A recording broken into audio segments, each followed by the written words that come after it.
co-directors of hockey for the Oshkosh Youth Hockey Association. And after putting out the video explaining our competition plan for this year, a lot of thoughts were going on in my head, and I realized we could probably spend 20 minutes talking about each one of the parts. So I wanted to take a moment and discuss why competing harms competitiveness. And the reason I wanted to touch on this is I could just hear all the questions of people saying, but we need to play more games, or you're taking away games. And I really wanted to get to really why playing games doesn't help a team nor an organization become more competitive. As we get into these topics, I wanted to make sure you know the main resource that I'm pulling a lot of this information from. And I was lucky enough to take part in a three-dimensional coaching clinic over the last, or I guess the beginning part of this year, that was really impactful and talked about the different dimensions of coaching. And it's more than just coaching skills, it's coaching the mind and the heart of the athlete as well. So this was a great course. I have the link here for you, and I will put it in the description as well. But they have an essentials course, which is $25. And will take you about an hour to complete. There's different modules, so you don't have to do it all at once, but just a lot of great topics that I think really, after going through it, all coaches should experience. There are two big things in this when it came to the competition part of this coaching development that really kind of struck me. And the first one was really asking and looking at ourselves and saying, do you want to be the last coach a kid plays for? Essentially, do you want to be the reason that a kid no longer plays the sport you are coaching? That one hit pretty hard. It made me really think about, what are we doing as coaches and what are we doing as an organization to make sure that kids play from year to year, which is really how you grow a club and how you become more competitive. Also, something that was brought up is kids don't want our competition model. They want to play. And this was really big as, a lot of parents, and I catch myself in it as well. So I'm as guilty as other people. We look at competition differently than kids do. And kids really just want to get out there and have fun. And I've experienced this with my own kid in the way that sports have been set up in the area I live, that, when kids are just out there having fun, enjoying themselves, I mean, they're having a blast. They're just playing. They're not worrying about who wins and loses. Two other things before I get into more content here is they brought up the negative effects of competition. And this was really intriguing. And they started this off with kind of I'll say, an age-old story of, and I think it was an actual study where they studied some Olympic athletes and asked them, hey, we have this new drug. It'll guarantee you win. Nobody will know you take it. You'll never get caught. Would you take it? And for that victory, I think it was like 99% of the athletes, or all the athletes, said they would take the drug knowing they wouldn't get caught. When they changed the question to, we just have this drug that'll allow you to win, but you may get caught, it was something around 50% of athletes still said they would take it. And I think that really gets to the negative effects of competition. And there were 2 points that they brought up. One is that competition is the enemy of skill development. And why is that? Well, really, when we are worried about winning, we start to institute systems to win instead of systems to develop players and making our players the best that they can be. A lot of times the team aspect of the game goes away. In the olden days of mite hockey, and I think we still see this in squirt hockey and different levels, that in mites back in the day, the team with the fastest kid won. Well, hockey isn't played by the fastest kid, right? As you move up levels, um, the skills get more equitable, and now you can't rely on that kid who used to be the fastest who isn't anymore. And then process fades away. And what we really look at when we're talking about this is we need to be welcoming of mistakes, but when process fades away, mistakes become villainized versus welcome, right? We all make mistakes. We will all continue to make mistakes, and it's how we grow. And we need to make sure that those mistakes are welcome and we learn from them instead of being mad at little Susie or little Johnny for making a mistake that cost us a win. The other thing that really hit me hard was when they started talking about how competition erodes moral development and that there's a direct relation to competition and decreased moral development in players. And as a parent, that really shook me, right? Like, here we are trying to raise good kids who know how to work together, who know how to make right decisions, and here the exact thing we have them involved in is eroding that. And the reason that competition erodes moral development is first the example I started this slide with, but also that when we start looking at winning and start looking at competition, we are willing to take shortcuts to win, and we are willing to play dirty. And nobody likes a team that plays dirty. We complain about it, other teams complain about it, but it's the reality. When we're trying to win, we will do what it takes to win instead of focusing on the larger moral development picture. So that last slide, and as we were going through this, really got me thinking because, what do we hear from parents, from ourselves, from other people is, yeah, but we're in sports to build character and get our uh, kids ready for the real world. And that made me think, well, what does the real world look at? Or how do you win at your job? Can you win at your job? Um, so these are some questions that I've just really been pondering at. And I know in my situation, you know, there is no winning in my job, right? I win at my job at the expense of someone else, which is ultimately at the expense of the people I'm trying to serve. So, is there really competition in your job? Who are you serving in your role? Can you really win at your job?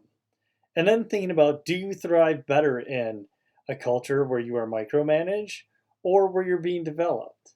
Do you like being part of a team or being a bunch of individuals? Do you like being told what you did wrong or being praised for good effort or good work that you've done? Um, I know my answers to these, and I don't want to put those on you, but I think it's something to really think about. In my perspective, I don't think there's a lot of winning in the real world, right? It's not a competition. If we work together, we can serve those that we are trying to serve way better than if we're always trying to be better than the other person that's out there. As we went along this competition path, we started to look at where does sport come from, right? And let's be real. Every sport, if you purely would look at the rules of the game, is a silly, silly sport.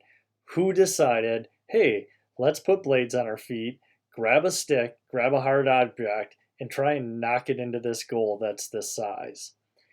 They're all weird, right? Who said, hey, let's put a hoop up there and see if we can shoot a ball through it, or let me grab a bat and hit a ball? They're just, sports are weird, but they all stem from play. Play turns into games, games turn into sport. And with that thing, I think one thing we lose sight of is the play aspect of it. And that is one piece that is really part of the American development model that USA Hockey's put out. And I really encourage you to think about what happens when we just let our kids play. In my mind, they have fun It's where we get creativity, and it's where we get togetherness. Um, there's a movie, I don't know if it's still out there. I think it was called Black Ice, but really looked at the role outdoor ice plays in developing hockey players. And they also talked about how things are a little bit different now because there isn't as much outdoor ice, especially in our area. The freezing season outside is getting shorter and shorter. So kids just can't go out and be on that outdoor ice. And what they talked about was how without outdoor ice, creativity goes down, right? There's not an unstructured environment for kids to just play, try things out, be silly, and see what they can come up with. Um, so we really need to be forced to think about, how do we keep play in the different levels? At the might level, this is really why we don't keep score, right? They're young. They should just be playing. We want to focus on key concepts so we don't worry about the score. It's about development. As we get to higher levels, one great example that was given in this coaching clinic was warm ups or conditioning. So, this coach was a basketball coach, and he talked about how we need to do our conditioning. So, what do we do? The same we do in hockey. Let's do ladders. In basketball, I guess they run to the midline and back, all the way down and back, and it's not fun. It's not engaging. People give their half effort because they know they need to make it to the end. Well, this coach thought about that and is like, man, drives me nuts that I'm getting the effort I'm getting. So one day he decided, let's play tag. Put half the team on one half of the court, half the team on the other half of the court, and someone was it on each side, and away they went. And he was amazed at how hard that they went and how much fun they were having on top of it. So now he has a win-win. They're getting the conditioning in that they need to get in, and they're having a blast doing it. Then they really got into the compete part of it. And one thing that was really intriguing to me is when they talked about competition and the Latin derivation of competare, or a coming together to agree or to strive together. And the way they really talked about it is competition is play with, not play against. And we need to have that realization that we cannot compete without another team to play. Without somebody else to play with, there is no competition. So, how do we respect our opponents? An example from softball, and this really hit me, and I really thought about, how can we do this? That we had a non-conference game. It's going to be super hot out. So our team went and bought popsicles, and we bought enough for the other team. At the end of the game, it's a close game, got defeated, but two players from our team walked over to that other team and said, "Thank you for playing us today and driving down here. Here's some popsicles to help you cool down." And what a great way to teach respecting, right? Respecting opponents doesn't mean you can't play hard, right? You can play hard to win. You can go out there and do your best, but it is, especially in the game of hockey, not playing dirty, not hitting people when they shouldn't be hit, not doing little things after the whistle that are not morally correct. And I really encourage you to stay past the handshake line at a high school or college game, whether it's college club, NCAA D1, D3. The most neat thing for me is watching how players are hanging out and talking to each other at the end of those games because outside of competition, they are friends, right? Once we get past high school, everybody goes somewhere else and you may be competing against someone you played with. But at the end of the day, we're still friends, we're still together, uh, and we can still push each other to be the best that we can be. So, based on this, how do we get more competitive? We recently had a softball camp. Head coach from West Bend West was up. And I really had a good conversation with him that really, I think, echoes a lot of the other conversations I have when I have um, the opportunity to talk to high level coaches. Is you get competitive not by playing more games, but skills, skills, skills. And the thing that this coach said was you cannot do the big skills without the foundational little skills, right? Um, so things that he said too is he focuses on doing it right, doing it with speed, doing it against someone. From working with Mike Valley and listening to him talk, he pulled some great stuff from the martial arts. So from jujitsu, they say slow is smooth, smooth is fast.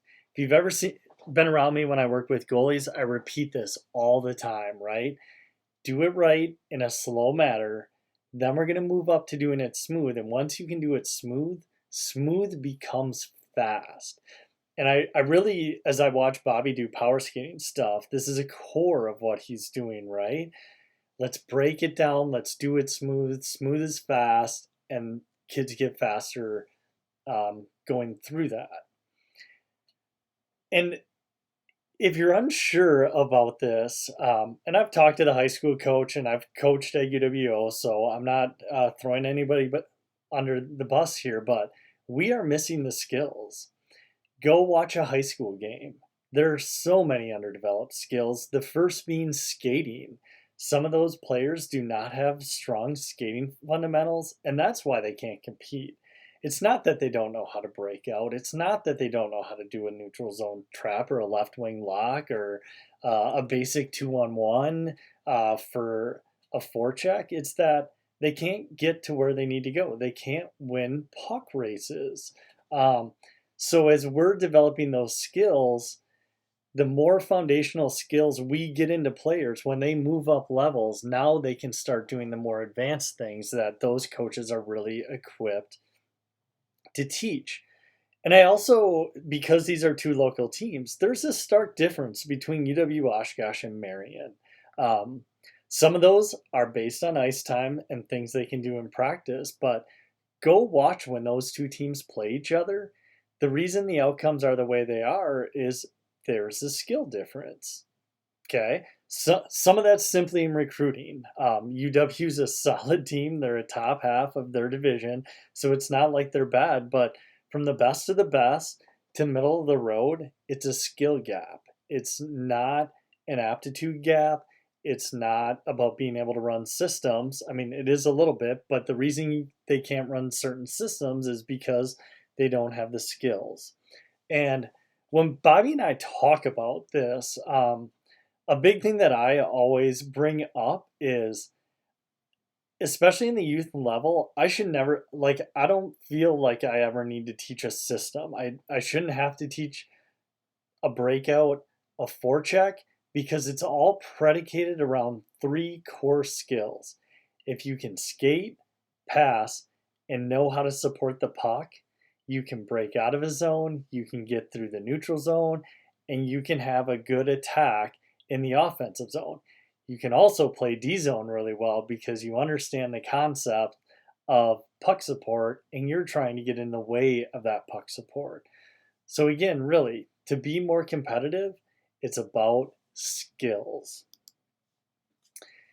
And last, I just wanted to talk about, I've went through a lot here, but how does this align with our competition plan? Well, I've said the word skill enough, a focus on skill development, right?